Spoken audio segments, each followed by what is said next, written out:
Hey, what's up, guys, and welcome back to another episode of Murray's Motors. Got this motor put back together, so it's finally time to drop it back into this 94 Trailboss right here. And we got about an hour right now to work on it, and so we're going to get as much done as we can. Should be able to come back and finish it tonight, and hopefully, have it running tomorrow. Do the last couple finishing touches. So here we go. All right, so here we go. We have the good top end out of the 94 Trailboss right here. And this is actually the bottom end that came out of my Explorer right there. And seems to be a good bottom end. Still has a flywheel attached to it, so it's obviously better than what was in the Trailboss. Hoping that this oil injection pump still works. The guy I got it from, like I said, I think in the last video, he was pre-mixing that.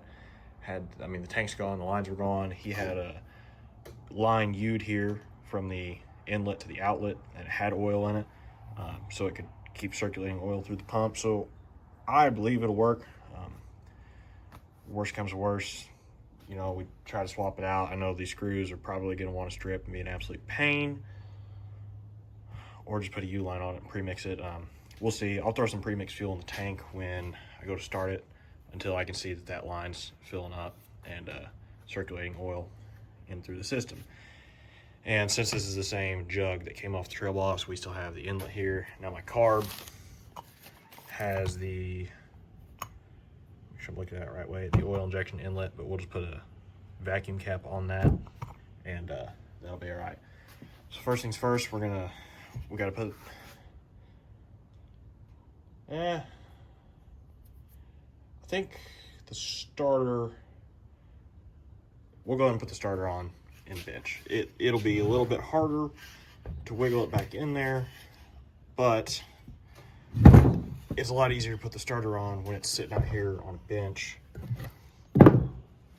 instead of trying to work both sides and finagle back and forth while it is in the quad.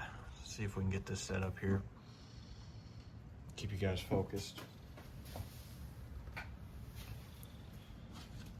Clean some of the starter's kind of dirty and gunky. It's not going to make a difference on the outside, but I seem to have dropped a screw. There it is. These little screws sometimes are a pain to keep track of. Left them in the bracket so I wouldn't lose them, but doesn't mean that they can't still fall out. I know a lot of people, if they trail ride these a lot or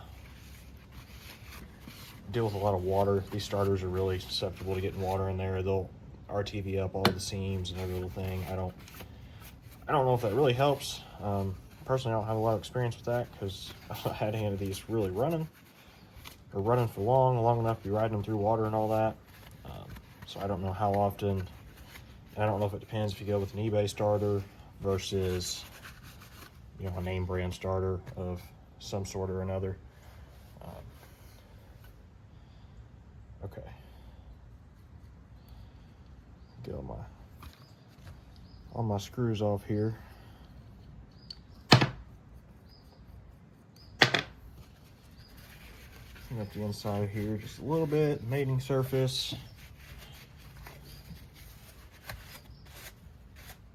Make sure the back's okay. These starters do have a gasket on them right there. And so let's see if I can't put you right there so you can kind of see this side of the starter lining up.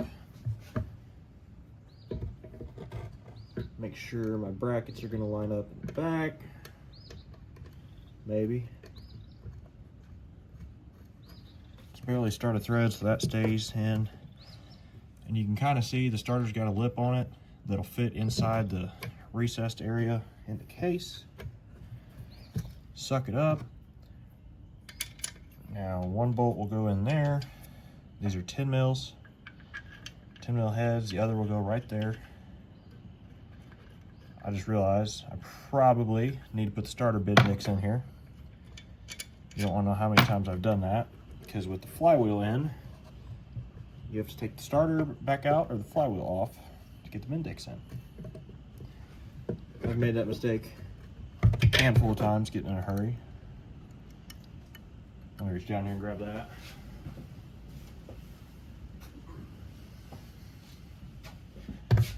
Now I've had it out before, so you can see where I put some grease in there. I'm not gonna worry about putting more in there. You don't have to. There's a little, the bushing in there. It's still got grease in it from where I put grease in it. Just figured, a little bit in there will never hurt. You just can't go too crazy with it all. Okay. Let me put the screw back in the bracket back here, and I'll show you the back bracket once we get this set in there good. Push the starter up. All right, so one screw right there. If I can get the threads to start.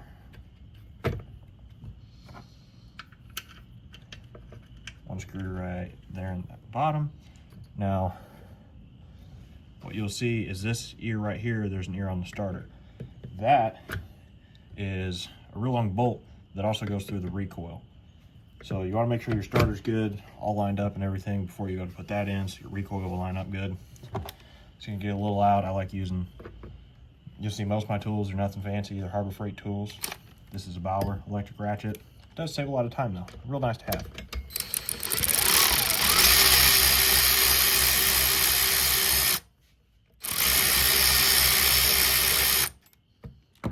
Apparently those threads don't want to start. Looks like my gasket was just barely not lined up right and kind of causing me a issue here.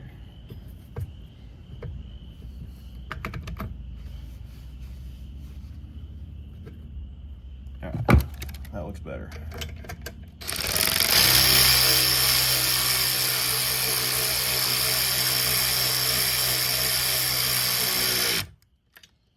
Looks good and tight.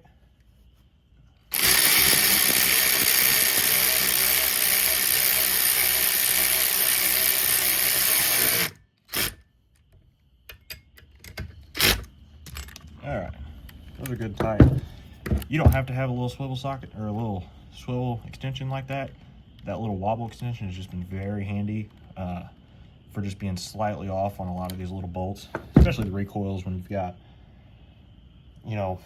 brake pedals or whatever in the way sometimes. It just makes life a lot easier. So if you don't know how these Bendix works, is when the starter spins, it will spin this little gear out, and it kind of spins and shoots out, and that's when it catches the flywheel. All right, let's get this flipped around here where you can see this back side. If I can get this tripod to stand here.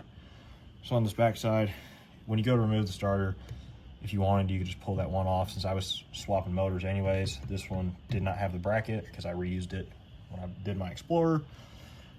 This is the same bracket for Trailbosses, Explorers.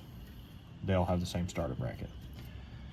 Now, one thing you do have to make sure is right here, go ahead and roll it over. If you go to swap motors, you need to make sure you have the right motor mount for the front of the motor. I believe this one back here in the rear by the transmission is the exact same. For the Explorers, Trailbosses, haven't worked on Trailblazers. I know their frames are different, so I'd say a lot of the mounts are different. When I went to put a Trailboss motor in my Explorer, I was like, well, I want to fit the bracket that I needed to take off the motor I took out of the bike, but a lot longer because the frames on those Explorers are different. Just be careful if you go to swap motors from different models or whatever. The motors as a whole are the same, but make sure you have all the right bracketry and stuff. So we're gonna throw these again, 10 mils.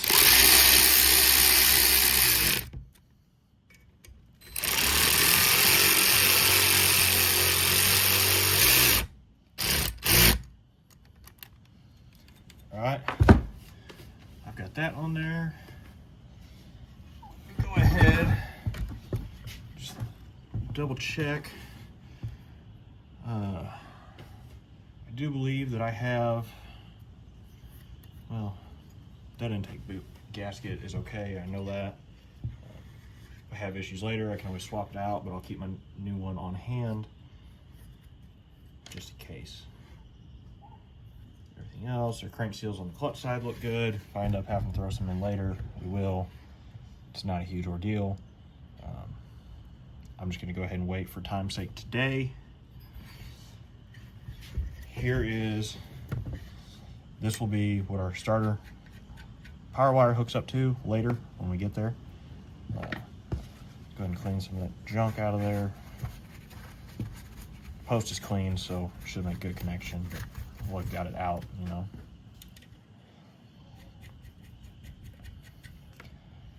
And obviously your exhaust manifold right there. Down here, if you ever have your crankcase flood with fuel, there is your drain. Just be careful, these bolts sometimes, they're hollow, and so they do like to break. I had one break on the motor I put in my Explorer, but a lot of times they'll break jagged, so you can get a little baby flathead screwdriver in there, turn it out, or if you can get a little tiny easy out catch, you can get that in there.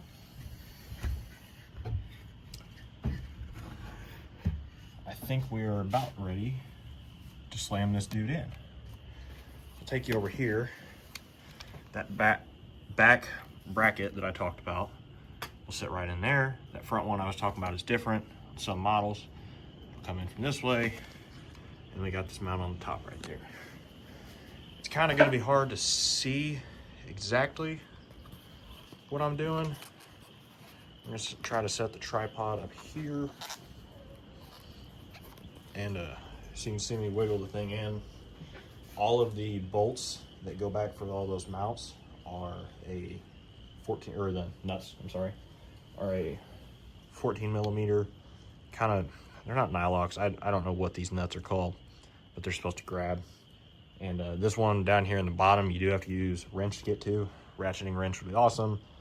I haven't bought any yet, but the others you can get regular ratchet and socket on. So let's get this dude in there.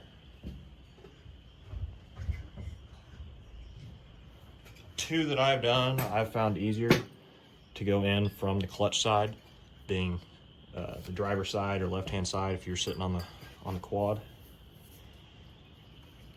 We're just gonna kind of shove these stator wires. This isn't where they run, but I'm just gonna get them out of the way so I don't tear those up while I set this thing in. Just make sure you're not grabbing by your intake boot to lift, or I probably wouldn't by, you know, your oil pump or anything. I usually just try to grab by the jug here. And get that ground out of the way. That's our main ground from the power system to the motor, so got to put that on through a case bolt later. I'll show you that. It's a lot easier if you kind of set your bottom in here first. Clear your top. If I can do it, that is.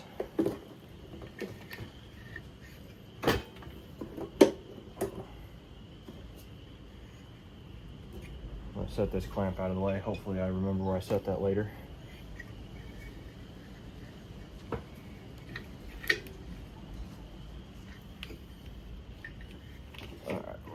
Walk it a little further. See, that's exactly what I made the comment about. Yeah, we're good there. The starter kind of hanging up sometimes.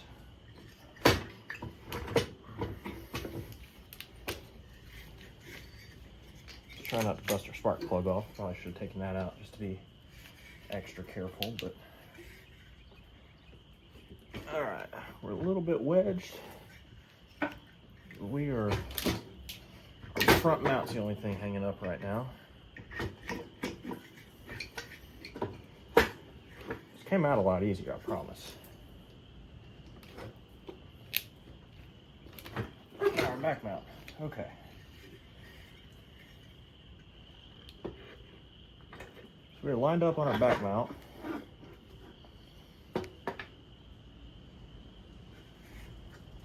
I think I lied to you guys. I think I may have the Explorer front mount on this thing still.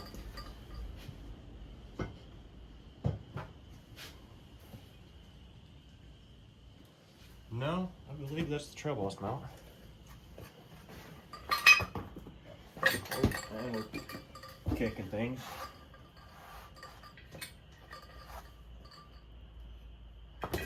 That was the, there it is. I like to leave all my parts and sockets I used for them where I took them off, but sometimes when you're doing things, it ends up actually getting in your way and becoming a problem.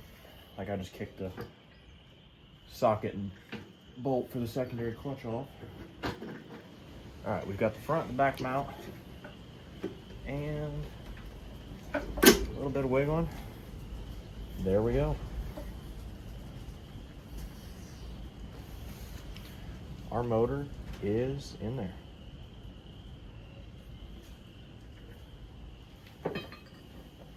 I need a little bit of wiggling just to settle.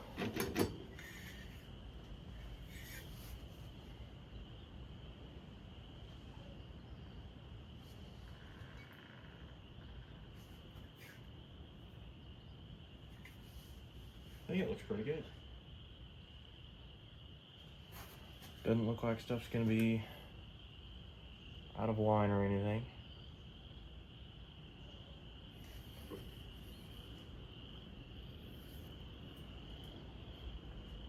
Alrighty, so first thing I'm gonna do is bring you down here.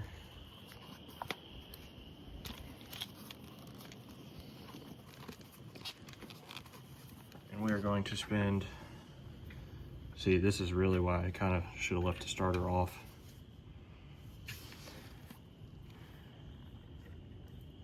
Because I took the starter off the old motor before I took it loose to make this part easier. Where did that go?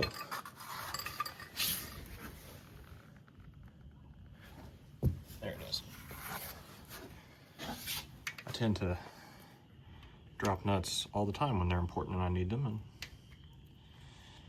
makes the process real fun.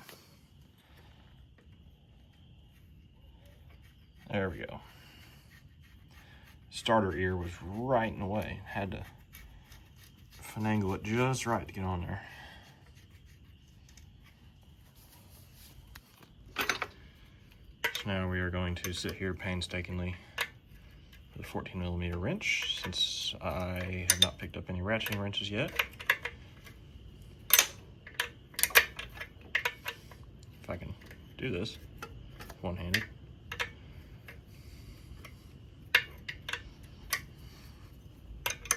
Yeah, I don't have the room to get that on there just yet.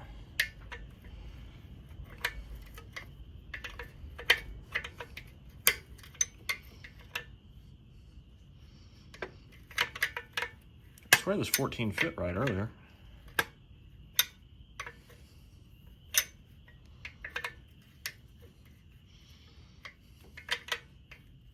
I'll come back to you guys whenever I finally get this tight.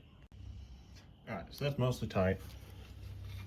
We're gonna go ahead and snug up these other two, and then we'll come back and make sure that this first one is tight. So we're just gonna need to remember to put this ground wire up on there.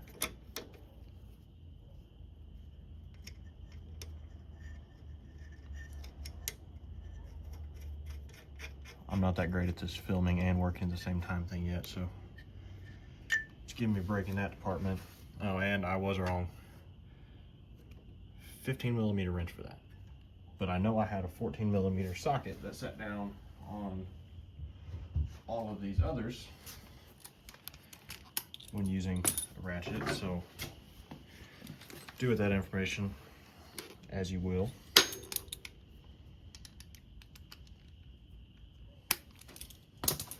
Alright, see if I can find said socket. I do believe it's over here. Yeah. All right. Now on this back side is where I put that nut.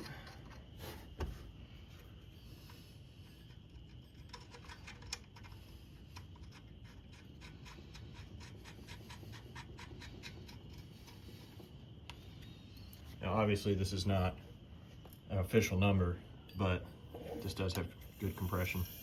You can hear it pretty good. You can definitely feel it on it. And hopefully what should be a good bottom end. So ran good till it decided to throw two flywheels, take out two stators, and that last time I was like, all right, we got a bigger problem here.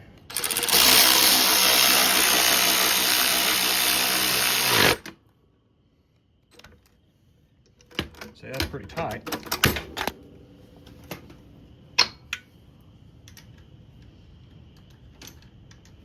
All right.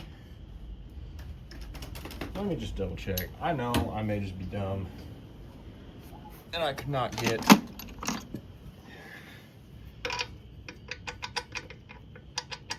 maybe I couldn't get a 15 short well 12 point on it earlier, but the 15 deep well does bite. So I guess these are 15s, and sorry I led you astray.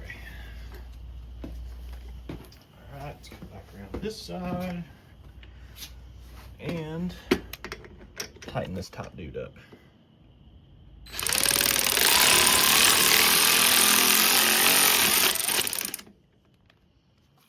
Try to get a good bite on it here. See, they just kind of want to buck that socket off.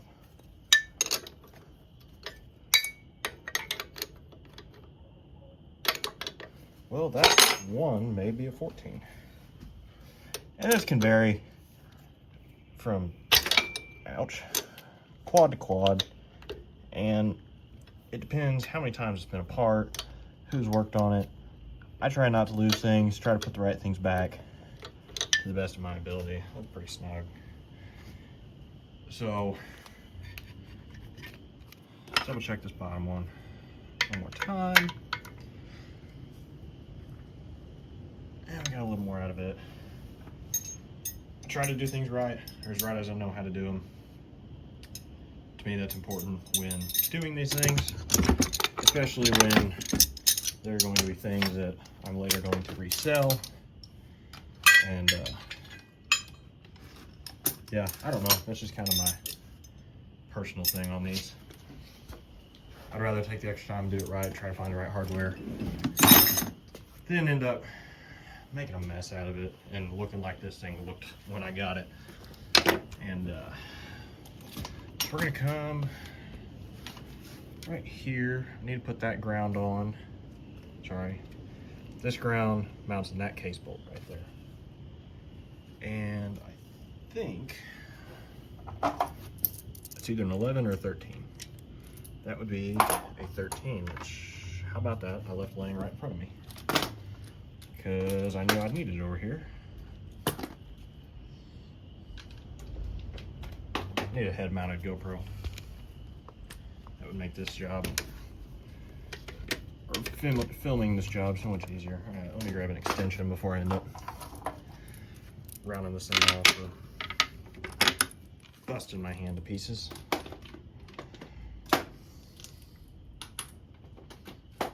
Again, pretty well every tool you'll see me use comes from Harbor Freight.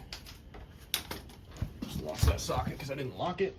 Comes from Harbor Freight or Amazon if it's something weird. That's where I ended up picking up these dead blows right here because I didn't want to pay icon prices for them, basically. And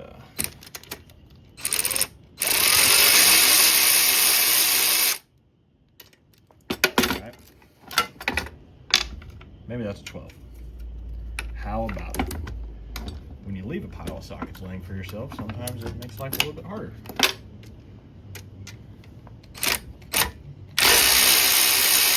There we go.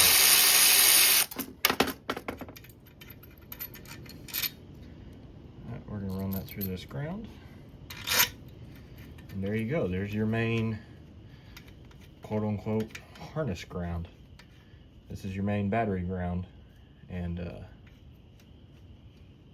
this is where it's supposed to be. A lot of times, it's not there. And it definitely was not. I think when I got this thing, it's gonna end up with a new battery. Yes, it was back there. I think it was self-tappered in through there or something like that. Self-tappers are not. Sometimes they're a quick fix, but they're not the right fix the majority of the time. Also something, if I ever end up having to do some serious work, take that thing apart, you'll see there's a skid plate for this, which is different, but the frames on those Explorers also cover more through there. It kind of makes things a little bit more of a pain. you can do a starter on this without having to pull the clutches. I do believe it'd just be kind of a pain to get to that top mount bolt, or you can take that one off. On those Explorers, you cannot. And something else as well I was about to say. Oh, the main wiring. Those Explorers have a harness. This is a terminal board that makes it a little easier, especially if you have the schematic to track some things down on it. And you can basically kind of unplug things. It's labeled. You're not gonna be able to see it because it's dirty, but it's labeled on there what colors. And if you have the schematic, it's way easier just to plug all these wires up where they go. This is the old stator wiring. I just cut off from the old stator that got ripped to pieces. I'll fix all that later because wherever the wiring is, the connectors are a little bit different. I think it will run without this brown wire coming off the ignition coil to a spade connector on the terminal.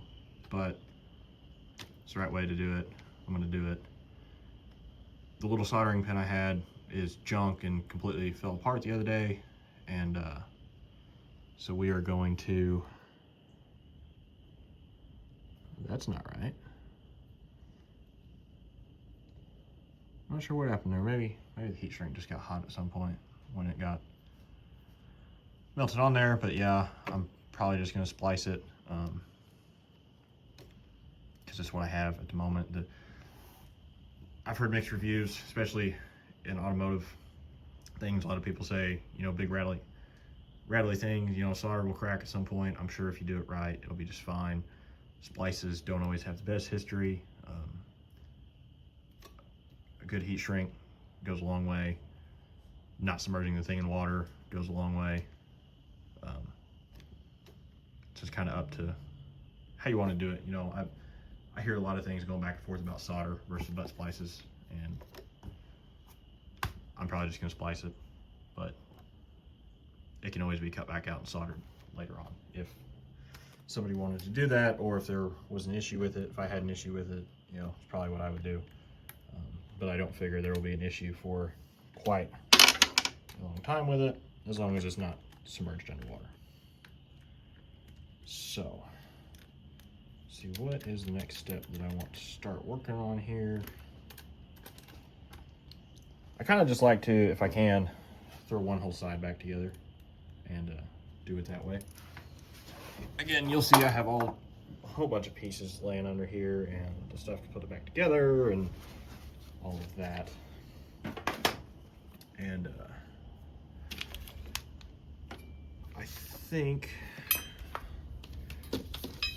starter wire, power wire, that definitely needs to go back before I start putting the clutches on and everything. Now, I do believe it's kind of a pain because this wire's stiff from being hot under the motor, but it should fish down in between that mount, even with its little wire cap.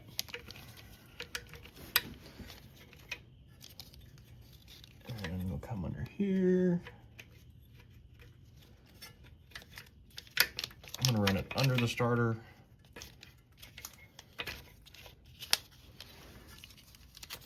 This plastic wire loom that does not like to stay on at all. I tried to keep it on before, and every time I look at it, it's just coming off even further. So again, obviously it has not damaged this thick gauge wire without being 100% loomed this whole time, but in an effort to try to do things right, I'm at least gonna leave it on there.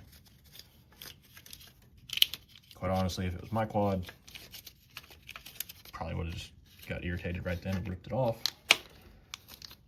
But once again, we're gonna try to do things right, so.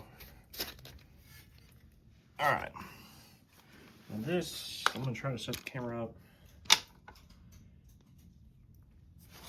Two hands would be awesome right now. Just take that little lock nut off.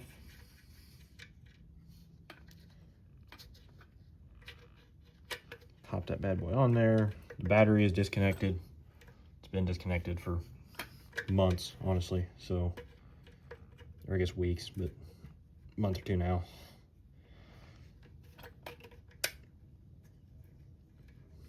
When messing with electricity is always a smart thing to, you know, not have the main power of the vehicle hooked up.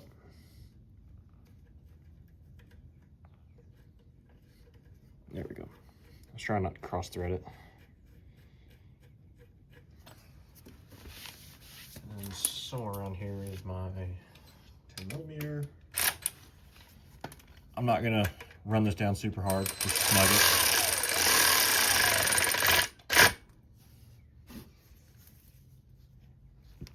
So she's pretty snug. And we will, if it will and it's not too tore up, try to slide this wire cap back over there. I think it's honestly going to be too brittle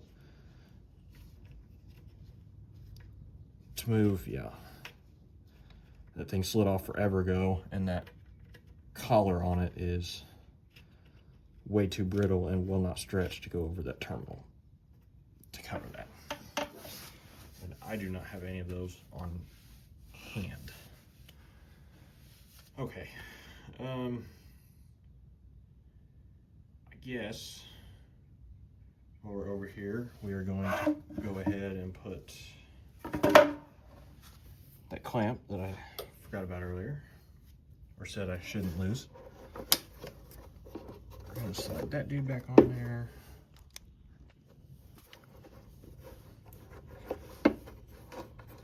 Sometimes these older boots are kind of an absolute pain,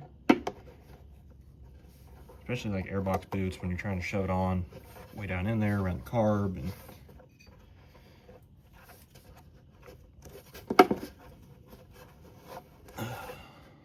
we're getting there, I promise.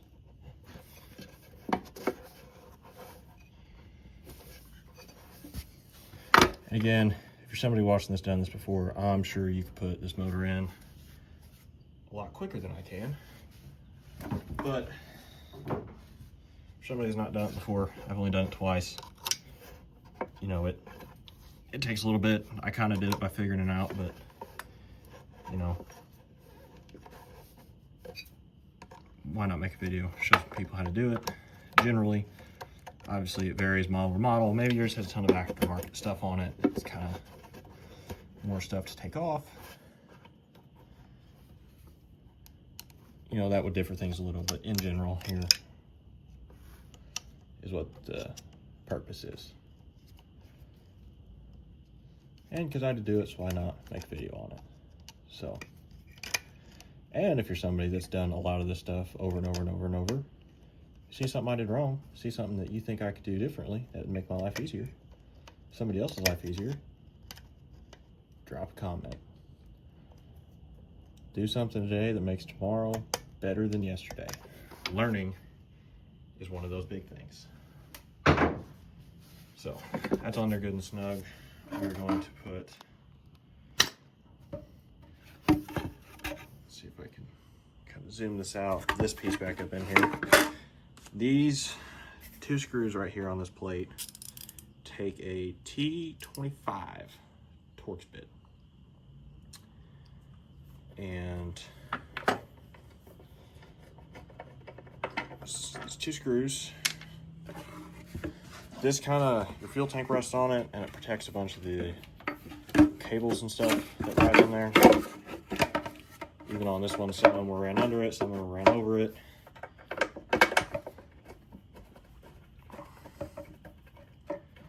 But this is also what your ends up feeding into your, maybe it's an exhaust, your clutch housing. Again, I'm not the most knowledgeable on what every single little thing does, but hey, the more you tear it apart, the more you learn. Put this top one on, because I know the bottom one's a little bit more pain. I ended up using that wobble extension to get past the front plastic. Because the front plastics on these, you have to take the oil tank off.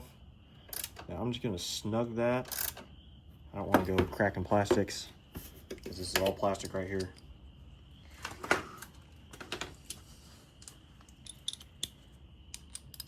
But yeah, to get the front plastics off, to get to anything, to my knowledge, you have to remove the oil tank to slip up over the brackets for it, and I don't want to do that. So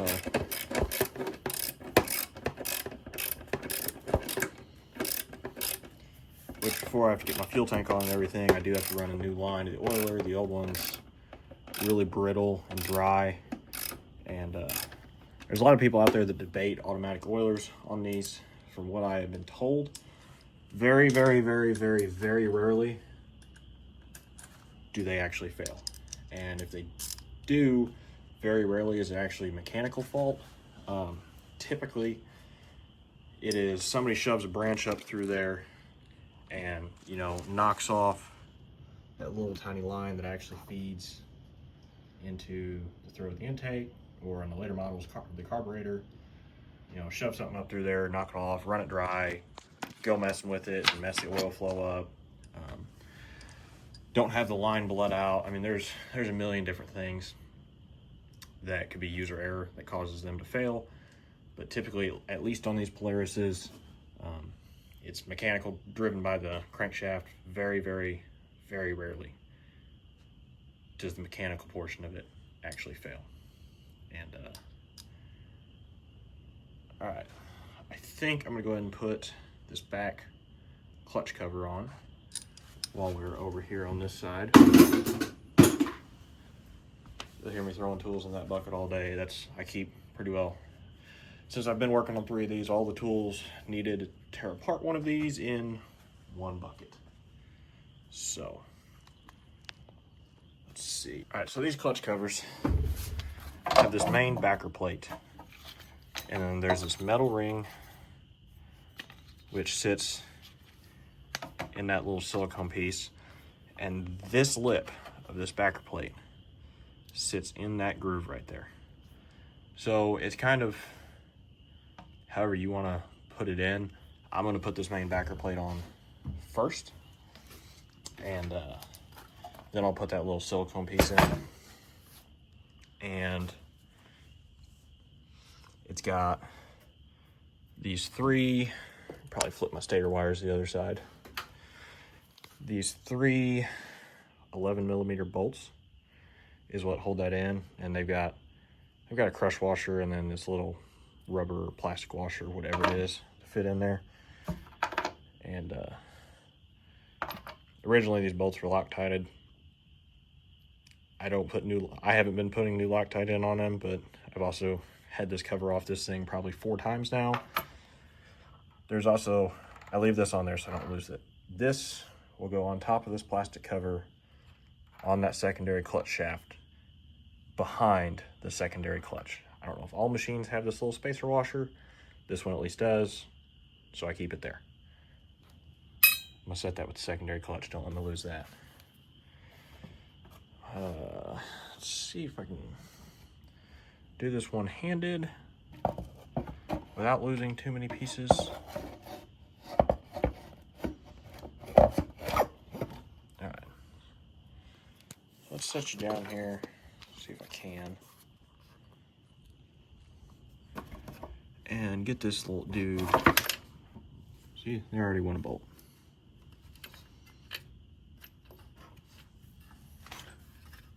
See if I can't fish this dude out of here. Of course, it's going to keep just working it further in there. And this little Nerf bar support bracket or whatever it is. All right, we got it back.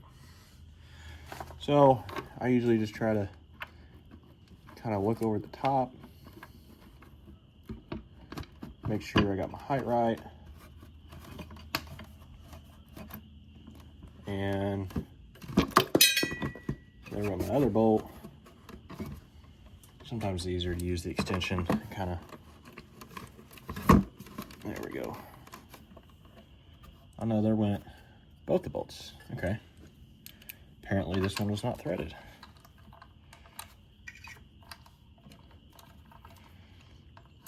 I know that cross-threading is nature's Loctite, but we try our best not to do that here. Although it does actually have Loctite on it, so that could just be probably what's binding it up. Find our other bolt down here. Get it tossed up in there.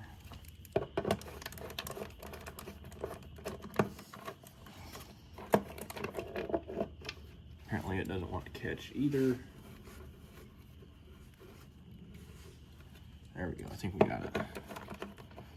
Because the issue is you can't really push on them with the socket because it wants to push down on that little washer. And I don't know, this cover on my Explorer, I fought this one on the Trailboss way more than I have the one on my Explorer. This one kind of wants to be finicky for some reason. We're going to tighten the other two up. That's usually what I have had to do. Again, I'm not just going to go full speed till this thing maxes out. We're going to run them in there slow.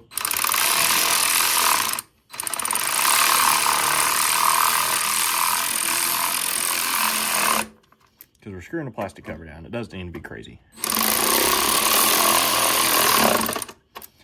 But you do need to make sure those bolts are tight so they don't come out and end up in one of your clutches and tearing a bunch of things up down the road.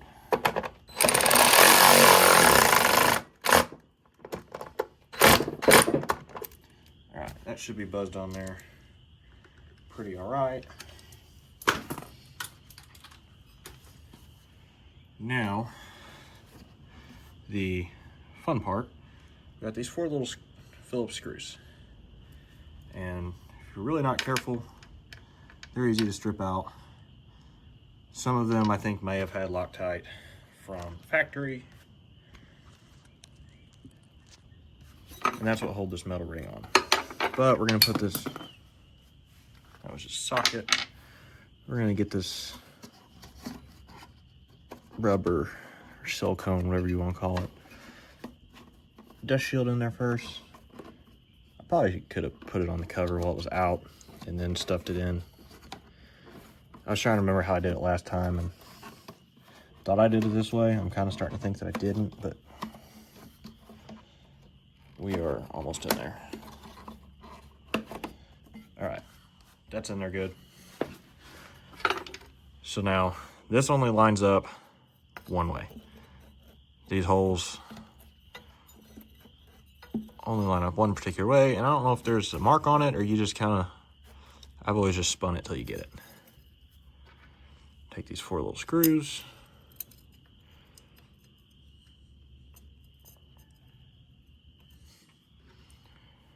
Carefully thread them in.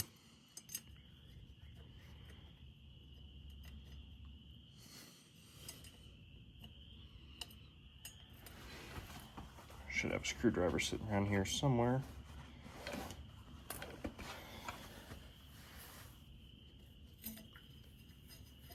Easily thread them in, but we'll come back and tighten them a little bit later.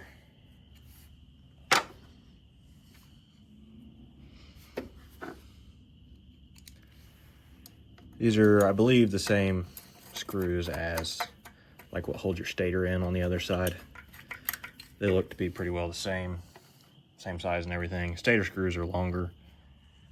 Let's see if I can do this without knocking the camera over.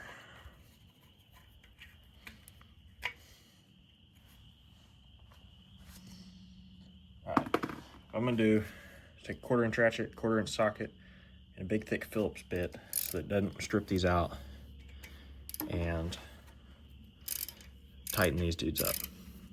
Nothing crazy. I want to get them good and snug. Pretty snug. I'm going to do the cross pattern just because on them. Oop.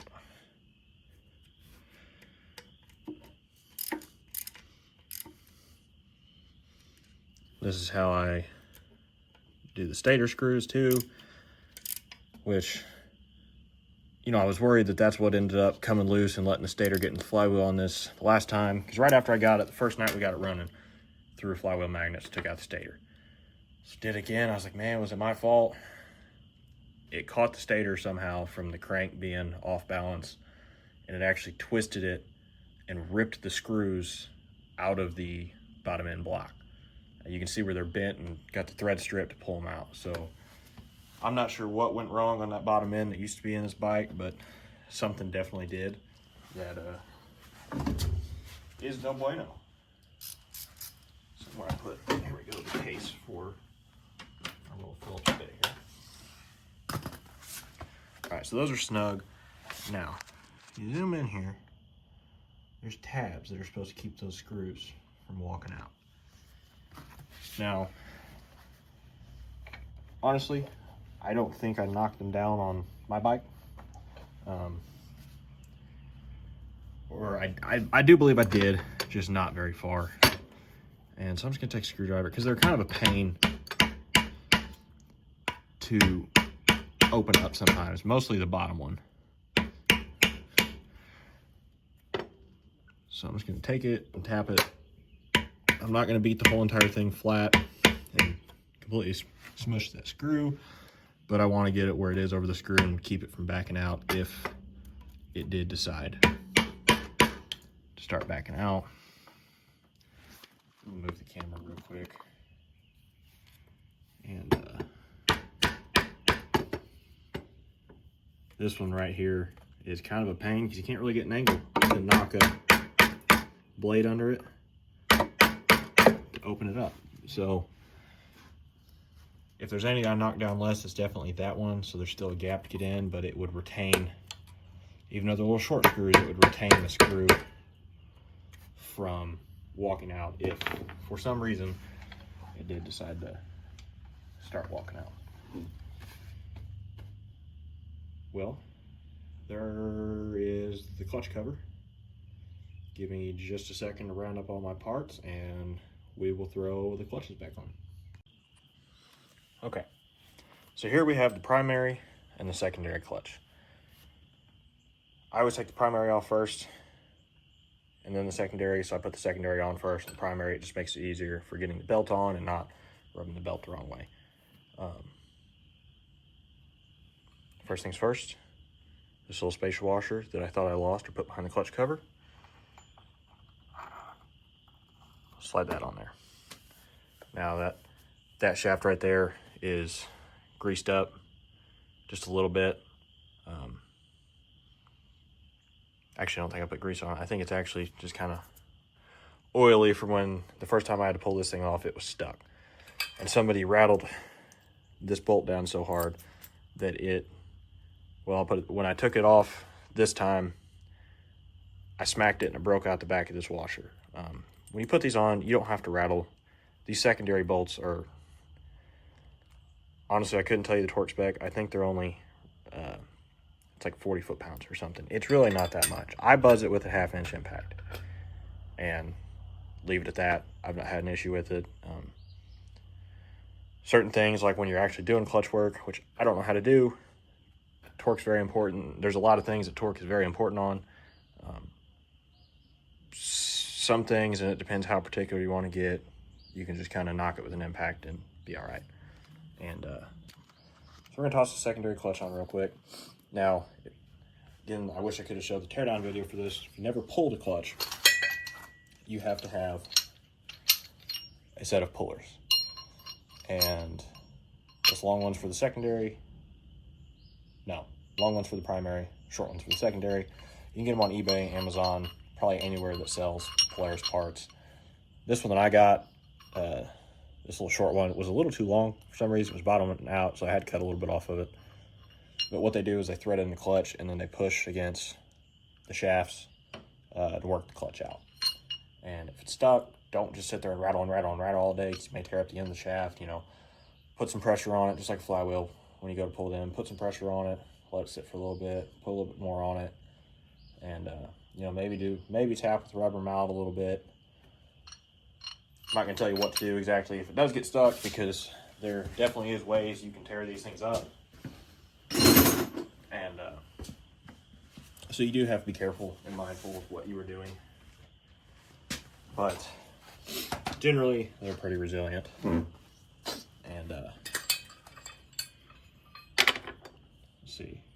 This bolt takes a 13 mil socket, a 13 mil head, if I can get it on my impact here. Yes, I do have a Milwaukee 1/2-inch impact, but any impact will do. Again, Harbor Freight sells them. You don't have to spend a whole bunch of money on tools. I bought a Milwaukee set a couple years ago when it was really, really, really on sale. And that's just what I use for the majority of my power tools. I think that's the first time that's really actually lined up for me without a whole bunch of wiggling. So we will take it. Now again, it's got this shoulder washer, crush washer, and your bolt. You just center it up in that hole. I always hand thread them in, just to, at least for a while, make sure it's doing okay. Slowly run it in with the impact, and then I'll buzz it down. Just hang on to the clutch because it will spin.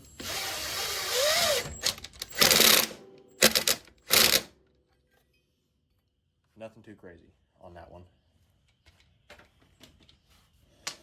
All right, now we will just get my throttle cable out of the way. Go ahead and put the belts on here. And I'll move you over here. Hopefully I don't knock you over when I go to put the primary clutch on. Now the primary clutch, head of this bolt takes a 16 mil. Got this long bolt. It's got a plastic spacer where it sets into the clutch. Got that washer and this little, I don't know what these are called. It's kind of a lock in your crush. Not really sure, to be honest with you. So I'm not going to tell you something I don't know. When you go to put this dude on, this is the clutch that moves, and when you spin your RPMs up, it bites that belt and grabs that secondary clutch. When you go to put this dude on, I always kind of get that belt seated in there, and then you can see behind it to line the shaft up with the clutch. There you go, it's on there. Now, again, same thing, put that bolt in, find the hole, hand thread it in, get your little plastic spacer in there. Make sure you don't tear it up.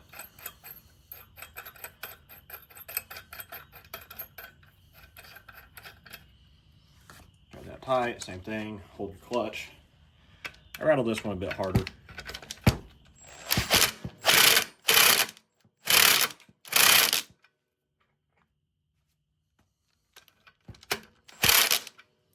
Something I probably should do, especially if I'm going to be making videos, get torque specs. And I do have a torque wrench for doing things on trucks and such, but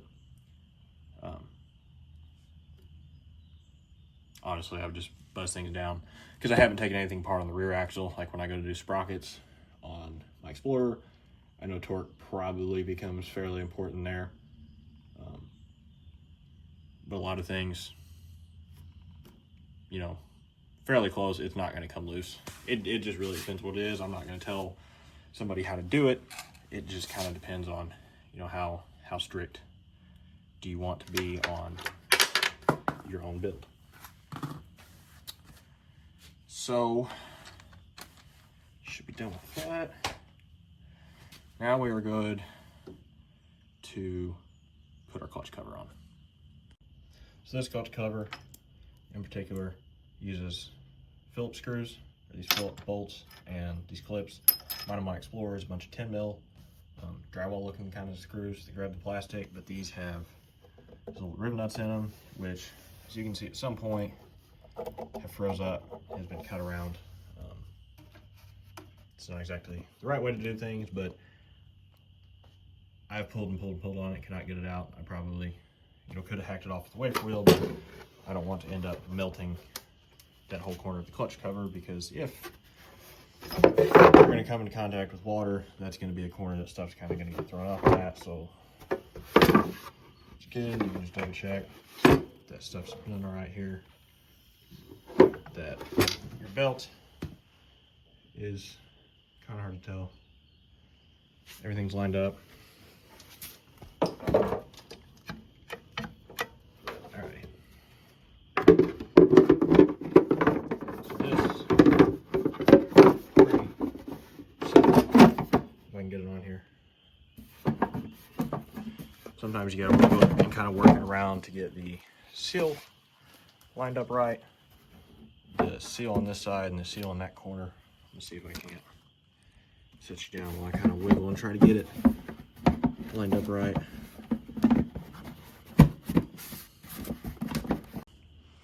And we're back. This dude's on there. That boot's on there. And it's on there good and tight with the bolts and those clips. It's not gonna go anywhere.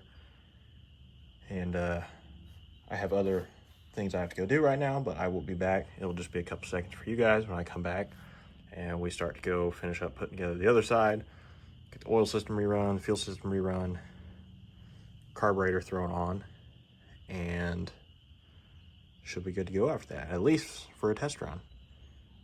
Make sure everything's good. Catch you guys in a second. So somewhere I screwed up. I learned the hard way, so you don't have to. Didn't feel good about how that clutch cover went on. Should have been way easier. So I took it all back apart because I spun the flywheel and the primary clutch was grounded on the cover. Obviously, those clutches are not lined up. Somehow this motor is in there a little cockeyed. And I have no idea how. All the mounts should be right. I mean, it slid in there just fine. So we're gonna try to figure that one out. And we'll come back and let you know what it was. Well, I found our issue, folks. Our rear motor mount bracket. This is the one that came off the bad Trailboss bottom end. The one underneath it is what came out of my Explorer 250.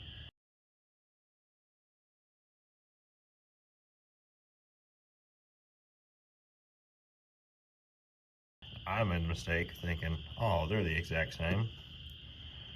I say that little bit, that little 1/4 inch off right there did the trick. We'll double check the front one too. And we're back.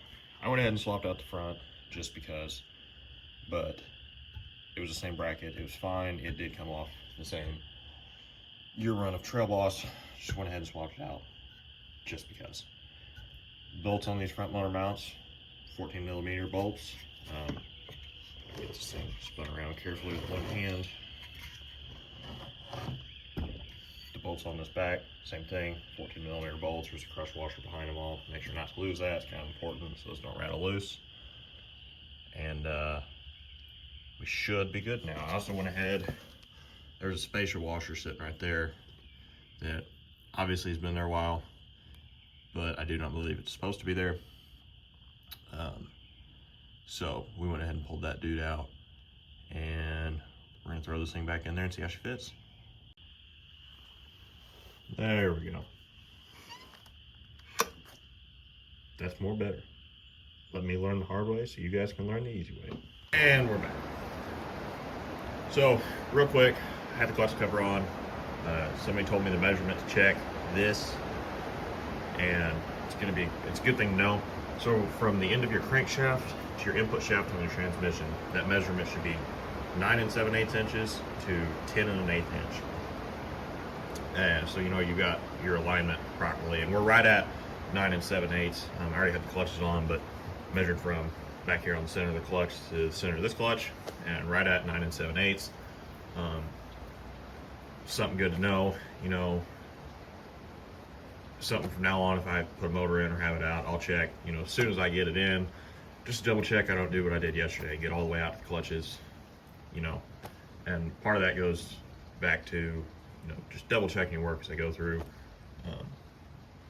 Something I gotta work on is, you know, new to this video thing, focusing on trying to get the video, make, you know, what might take an hour job, well, it might take 3 when I'm trying to video and explain things, and just make sure I'm double checking my work as I go through. And because I've not done so many of these that it's just second nature, you know, I still like to double check everything while I go through, make sure I did everything right. And because I'm more than anybody still learning.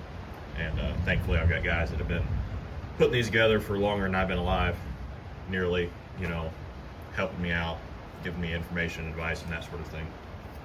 And the only thing different I did once I got all those brackets fixed, putting everything back together, back out, is I went ahead in this wire loom. I taped it in a couple spots for the starter all the way down. That way it actually stays attached. And I should have done it yesterday. I don't know why I didn't. But you know, it came off.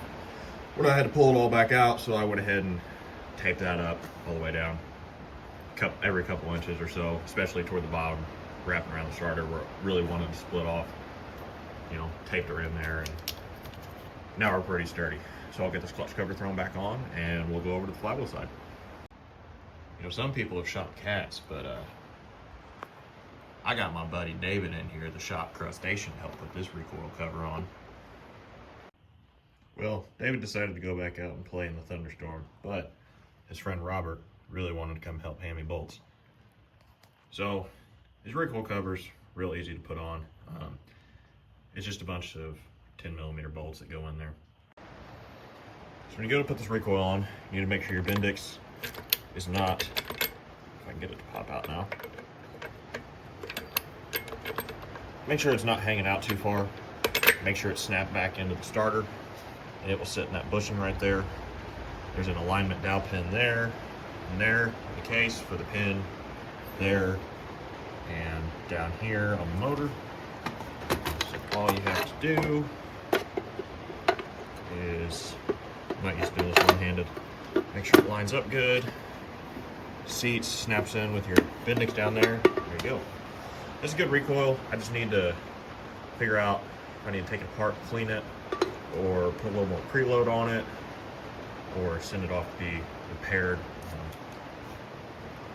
That will be taken care of before selling the thing. I just haven't got around to it because I would rather it run first, and then we'll work out all the little kinks later, because there's still a bunch of other little things. It's gonna need new front tie rods, maybe tubes in the tires, new rear shock bushings. I've got those. I think after that, hopefully that's it. But it's gonna need just a few little things on and off and throughout. So let me toss these other bolts in, and then we'll get them tightened up and move on. All right, I went ahead and got that tightened up. Something you'll notice if you take one of those off, I just took it off. Well, I had it off the old motor when I went to take it out. You don't have to take that off to get the motor out, especially if you take the exhaust off. Really, I probably could have got away without taking the exhaust off, but your shift linkage will have to come off. And just remember to put the real long bolt down there, since that's also a starter bolt. Some of these are different length bolts though, and some of them had replaced because they're missing. This thing only had like 2 bolts on it when I got it. So it's just something to watch out for. Also, an important part of this recoil is that boot sitting on there to seal this from water, keep water from getting in the recoil housing and everything, flywheel and your stator and all that. Like I said, that one does seal, but if you go to use it, it's loose, but we'll get that figured out and taken care of. So what I'm gonna do now is go ahead and put the shift linkage back on, and it's basically a little ball joint. If I can get it to come off here, I think I'm gonna need 2 hands to hold it. Go ahead and get this dude set up.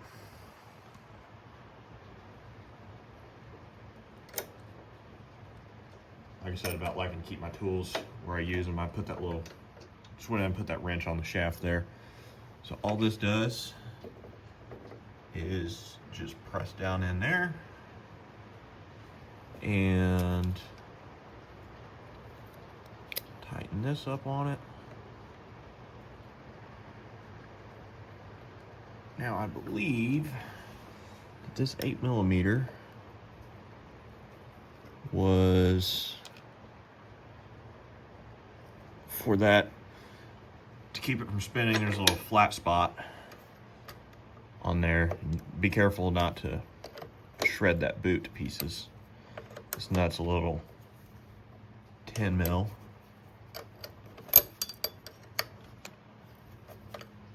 We'll just snug it down. It is a nylock nut, so it shouldn't walk off. All right, snugged, our boots are right. Those aren't greasable or anything. They're basically a tie rod. They're very, very similar, but that is your transmission shift linkage. If you do take that off for any reason, because this lever right here does have some play if you take the shaft off. So I had it in neutral. We were in neutral up here. I didn't move anything to do with the transmission side or the shift lever. So, and if you don't mess with this linkage for any reason, change the length of it. It shouldn't really make that much of a difference. But that is just something to be cautious about. So let's see here. Now we can go ahead and put our swing out of the way here. Our ignition cap onto our spark plug there. I think now I'm going to go ahead and put a new line on the oil tank, and all of them that I've messed with is run out of the oil tank right here under this little sensor for the shifter, over the head and down to our oil pump. It just cutting the line the same length, snapped it on there. Probably not gonna video it, but I will be right back once that's done. So when you do this, you can leave just enough slack to push the line down besides the head.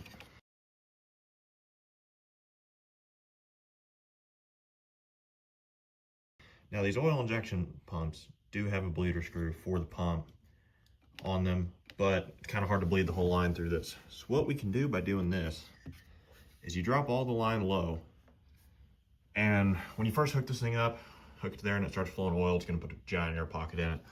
You can unhook the bottom of the line to where it'll start flowing oil down. It'll take a lot of that out. What I'm doing right now, and I'll do the same thing with the fuel line, is manipulate it. Air is always gonna go to the highest spot in the line. So you manipulate the line to get the air bubble to move to where the tank is the highest spot in the line, and it's going to sit there and vent out. I went ahead and pulled the cap off just to make sure, it works a little better than just through the vent line. But what it's doing is it's purging all that air out through the tank, so then we won't have a whole bunch of air bubbles through this oil injection line. And I'll do the same thing with the fuel line to make sure we got good fuel flow as well. But it makes life a lot easier, because honestly, I think if you tried to bleed all the air out through the line with the injection pump, I don't really think that would work. It might take a little bit out, but I think you're just gonna dump oil all over the place and still have an air pocket high up in your line. Probably right where it goes over the head. So I'll let that sit there for a minute, even though it looks full. Make sure, keep this line where we got a steady incline up to the tank, and make sure we got all the air out of it. Now this right here is the part where it's gonna get messy. It's not gonna help much, but in an effort, I'm gonna stuff that paper towel in there. This screw right there, if the single focus, that screw right there, and I believe it's a flathead or an 8mm bolt. And I'm gonna use the bolt, it looks like it's a Phillips with a big flathead slash across it. I'm gonna use a socket, 8mm, and we're gonna crack that open. And when it starts bleeding oil out of it, two-stroke oil, then the oil injection pump is bled. Now, it will not pump oil up into that little line until the motor's running. It runs off a shaft that spins off the crank. And so what we'll do, like I said, when we start this thing, I'll run a little bit of premix in it. It's the only fuel I'll put in it. And then once we get it running and we get the cable hooked up, this is the lever that has the throttle cable lies off, and this is how it works. The pump will come here and we'll hold it wide open so it pumps oil into that line quicker. And so we're gonna come over here and we're going to maybe, if I got enough stroke on the ratchet here, maybe we'll come from this side.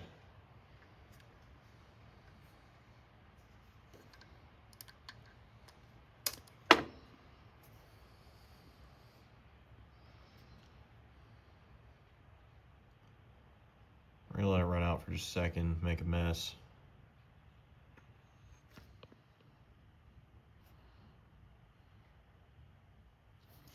All right, tighten it back up. And that pump should be bled of oil now. Tighten the screw back up again, nothing crazy, we're just snugging her up. It's not a screw you want to, snap off if it decides to be weak. But at the same time, you also do not want it leaking oil out. Now, of course, this oil is going to run out and down the motor, all behind this injection pump. So we'll stuff some paper towels in here for while it runs down later.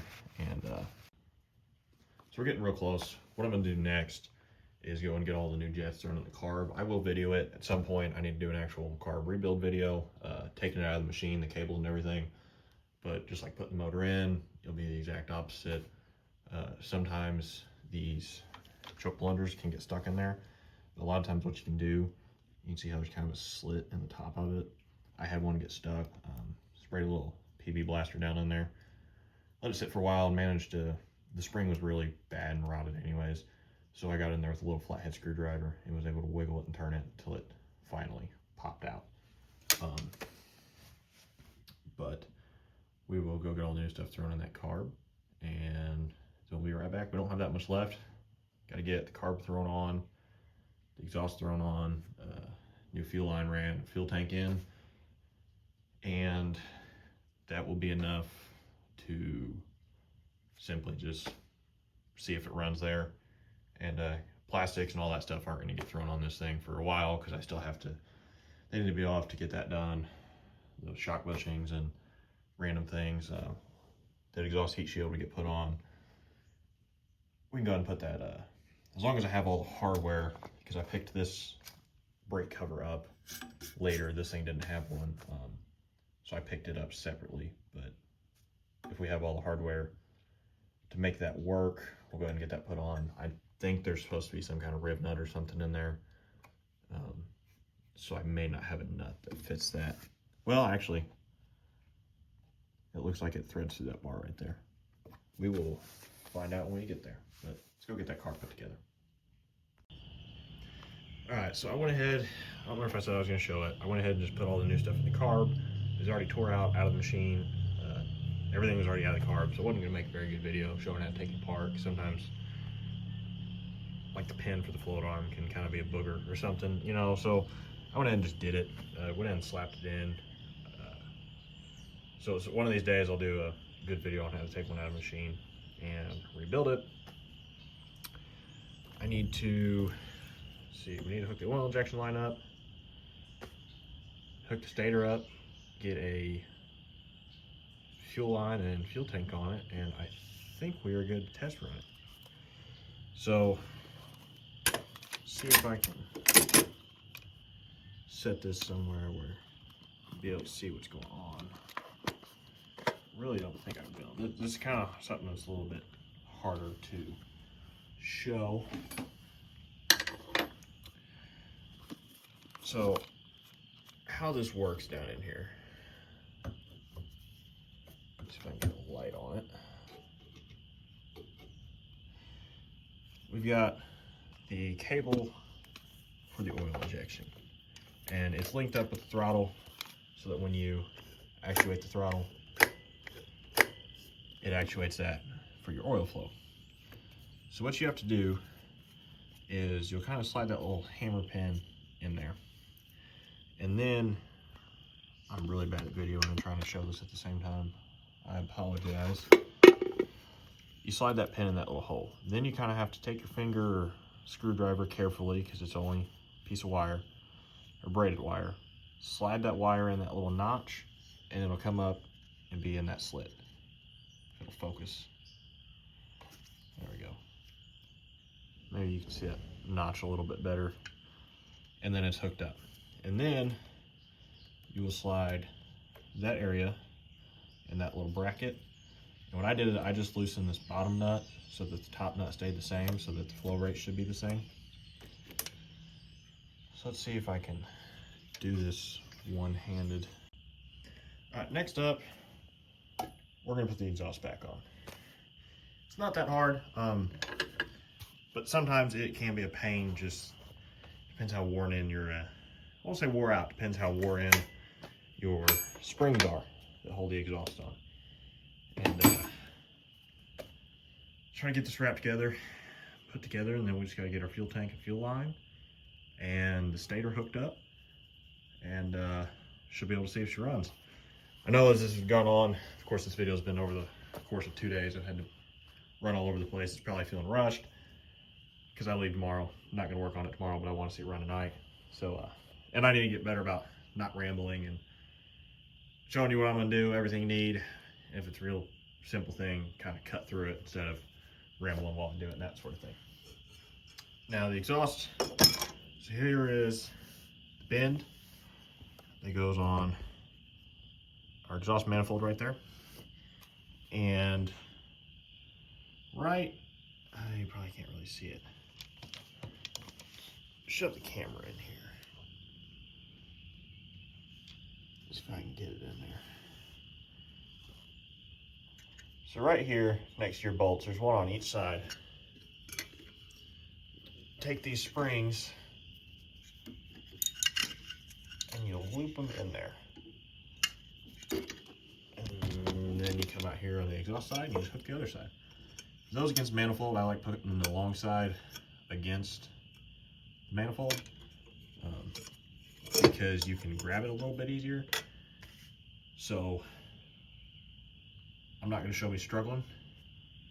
I'll come back once this is on, because sometimes these springs can be an absolute pain to just get on there the right way. I've not figured out a great quick way to do it. You just kind of got to sit there with a pair of pliers and make it work. All right, those are on. What I did is I bent it this way and I put this one on. It's fairly easy. And you can kind of, again, depends on your spring. I kind of pushed it up and over the other way and was able to get the other one on a lot easier. These two can sometimes, and on this bike, these springs aren't that bad. On my Explorer, those springs had like never been off. And it took me longer than I would care to admit.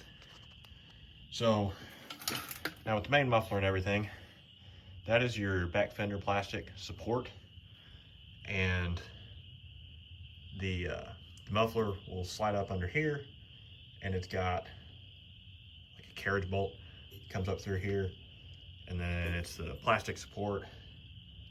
And I stacked, maybe they're already on there, I don't remember. I'm sure there's an actual piece of hardware that's probably just a big flat washer to go on there. I stacked 2 flat washers together to keep that nut from sliding through into there. There's a support there for that box, and then 2 springs that match up right there. And this particular one also had a spring that kind of helped hold it up against the shifter to keep it off the recoil. So I'm gonna try to actually set the camera up, show putting this one on. All right, so don't lose your springs. When you take it apart, especially, do not lose your springs. That's kind of, they will shoot off if you're not careful. Putting them on too, they will shoot off if you're not careful. So watch your eyes when you're messing with these springs. Even holding them with pliers, it is very easy for one of them to slip and pop loose and go flying. I like to go ahead and put this on first, if I can get it to go in there.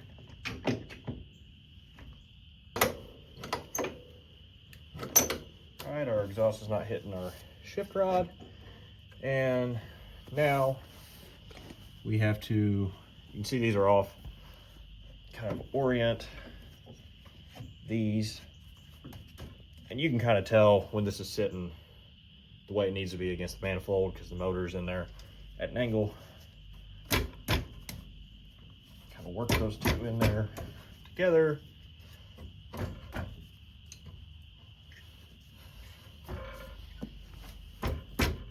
Make sure that kind of seals, and we will, when doing these, I found it easier to grab the short end and pull it over. It seems to, it's easier to grab, I guess, because of that bend without going flying. Long spring goes on the bottom. I was like, that went on super easy and is not tight. Long spring goes on the bottom.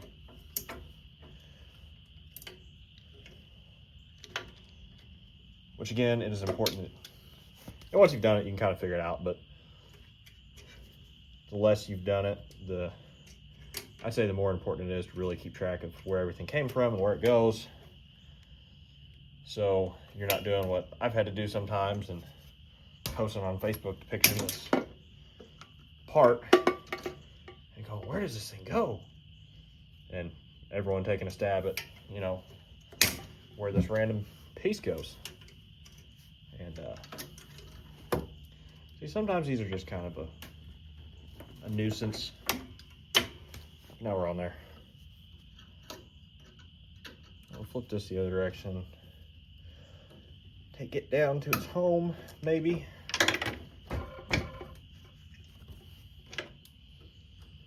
Just raise this up to help get it on there.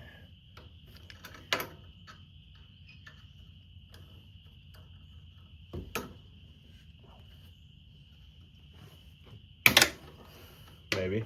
There's our exhaust. Now, I should have thought about this before I put that recoil bolt in. I also have the plastic heat shield that goes to those. Let's see if you can see it. I'm not sure if you can. Bolts in right there on the head, and it uses that recoil bolt right there. Let's pull this dude out real quick.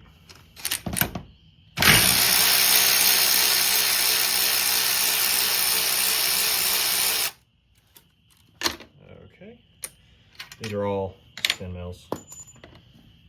And I'm dropping stuff over here now.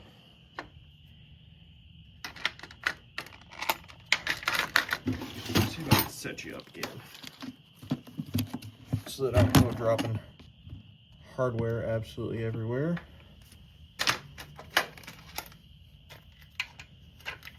Most of the 10 mils on this machine too, all these recoil bolts and like the little short ones I'm putting in right now, a lot of these are 6mm by 1 thread pitch. And of course, if you always got some odd bolts you don't know what size they are, you can get I've got a thread checker plate behind me, or just take them into a hardware store. They usually have them, or see what kind of nut goes on there if it's tight. Figure it out.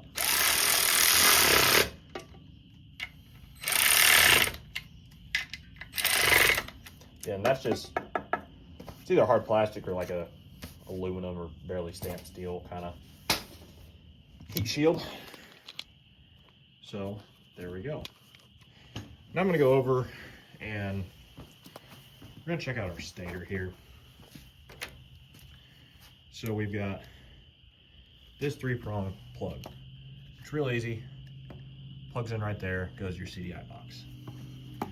Now you also have a yellow wire spade connector, yellow red spade connector, and those have their places on the terminal board.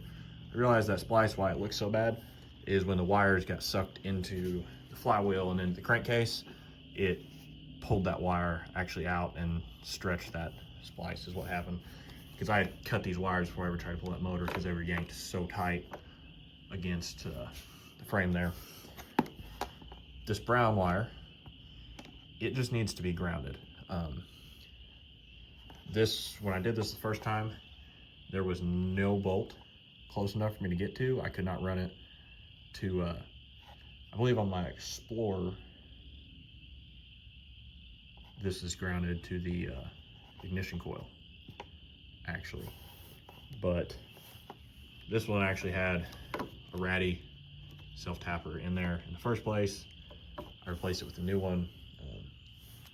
Again, there are better ways to do things sometimes, but I got a good ground off of it. And off the top of my head, I'm pretty sure once you go to this 3-prong plug, you do really limit yourself on wire reach too. And I do not have spools of wire of various sizes, and especially not of various sizes and various colors. So We're just gonna put it back the same way. I will, if I can get enough wire off of it, I will keep this brown wire spade connector that is way down in there next to one that apparently came unplugged when wires got pulled. And so we will replug that dude in, and I will get back with you once I have all that done. Be right back. There we have it, folks. We got our heat shrink connections here, stators in. I'll see if I can figure out how to overlay pictures on the video, and right now I'll throw up on the screen the wiring diagram for these 94 Trailboss terminal boards. Again, like I said, at some point throughout this probably way too long video now, I'll cut what I can that's not needed, but these terminal boards are a lot easier to figure out wiring issues, because if you have the right diagram, you can just unplug everything and plug it back in according to the color coding. You just have to make sure you have the right year, and some of the Trailboss Trailblazer 250 groups and whatever groups on Facebook have a lot of good information. A lot of people have gotten the original service manuals, and they've got the wiring diagrams. They have all the really important paperwork for these are available. So if you need some of that stuff, you know, join some of the groups, see what other people have to say, and get a hold of that material if needed. So I'm gonna grab the fuel tank, and we're gonna get it tossed up in here. I may go ahead and throw a line on the carb and just kind of rough run it and leave it long. We'll get the tank tossed up in here, a fuel line, cut the right direction, or cut the right length. And I think as long as my battery is not dead, we should be good to start this thing.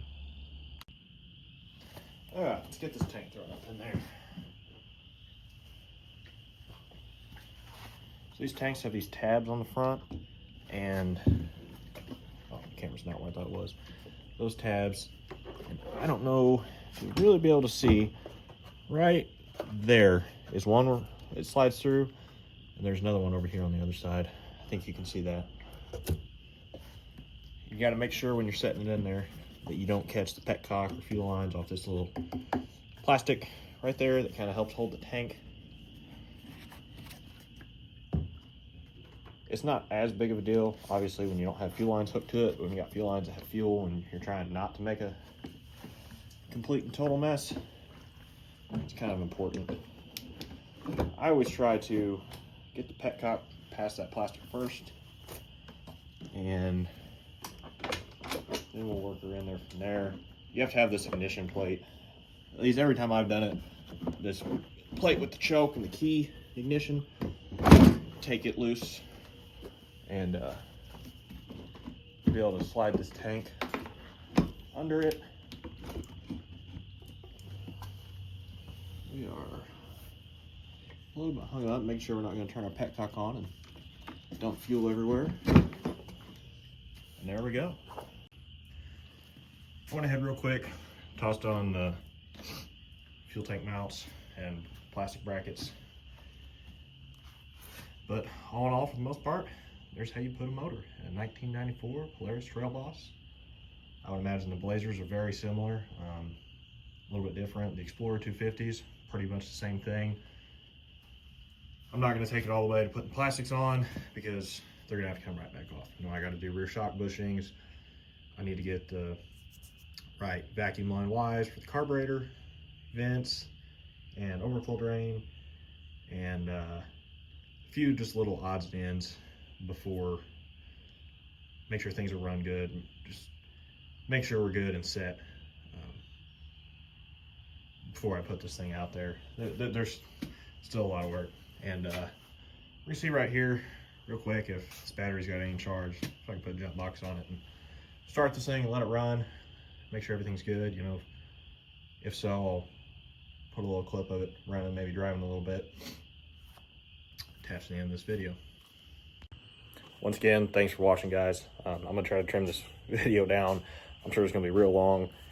You know, it takes, if you've not done it a whole lot, easily it could take 2 or 3 hours to put one of these motors in, and especially if you're taking it out, putting it in, and you don't know every nut and bolt. I mean, I've taken this thing apart quite a few times, but it still takes a while. And doing the videos, you know, I'm ramble and sometimes overlook things, skip over it, and worried about making sure that what I'm doing looks fine. And, you know,